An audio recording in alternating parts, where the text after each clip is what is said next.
ఓబేదెదోము కుటుంబాన్ని మనం జ్ఞాపకం చేసుకుందాం. అందరూ కలిసి 2వ సమూయేలు గ్రంథము 6వ అధ్యాయము 10 నుంచి 11 వచనాలు మనం చదువుకుందాం.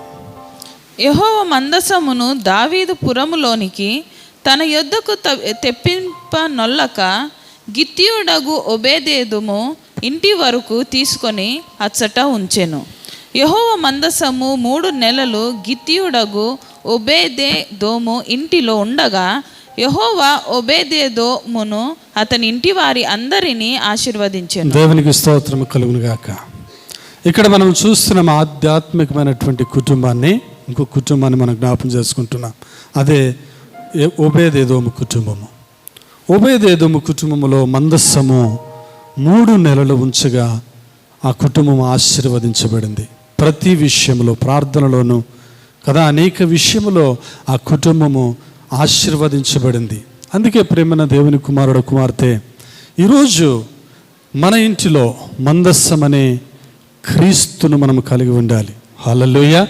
మందస్సం అనే వాక్యాన్ని మనం కలిగి ఉండాలి. మన వాక్యము మన ఇంట్లో ఉన్నప్పుడు మన కుటుంబము అనేకులకు ఆశీర్వాదకరంగా మార్చబడుతుంది. హల్లెలూయా. అందుకే క్రీస్తును కలిగి ఆ మందస్సం అనే సుగుణము కలిగి మనం ఉన్నట్లయితే మన కుటుంబాలు ఆశీర్వాదకరంగా మార్చబడుతుంది. హల్లెలూయా. అదే రీతిగా 2వదిగా మనం చూస్తే ఆశీర్వాదమునకు కారణమైనటువంటి ఆ సుగుణం ఏంటంటే దేవుని యొక్క వాక్యము. హల్లెలూయా. దేవునికి స్తోత్రము కలుగును గాక.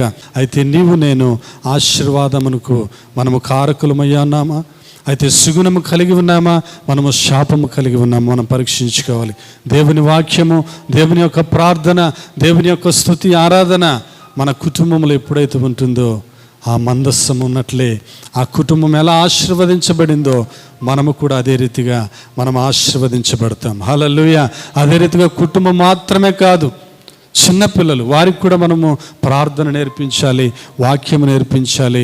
వాళ్ళు చిన్నప్పటి నుండే మోకరించి దేవుడిని స్తుతించి ఆరాధించే ఆ సుగుణాన్ని మనము నేర్పించే విధంగా మనం ఉండాలి. అదే రీతిగా దేవుని మందస్సమనగా దేవుని ఉనికిని మనం పోలి ఉండాలి. దేవుని వాక్యాన్ని, దేవుని ప్రార్థన మనం విడిచిపెట్టకూడదు. ఎప్పుడైతే మనం దేవునికి మనం దూరస్తులుగా ఉంటామో, దేవుని సంఘానికి మనం దూరస్తులుగా ఉంటామో, ముందు మనం ప్రార్థనకు వస్తూ ఉన్నాం, తర్వాత కొన్ని శోధనల వల్ల, కొన్ని ఆ శరీర ఇచ్చల వల్ల మళ్ళా మనం పడిపోతున్న వారు ఎందరో ఉంటున్నారు. అయితే వారు శాపగ్రస్తులని మనము చూస్తున్నాం. ప్రేమైన దేవుని బిడ్డలారా, అందుకే దేవుని ఉనికిని, దేవుని వాక్యాన్ని మనం పోలి మనము నడుచుకోవాలని ప్రభు పేరట మీ అందరికీ మనవి చేస్తున్నాం.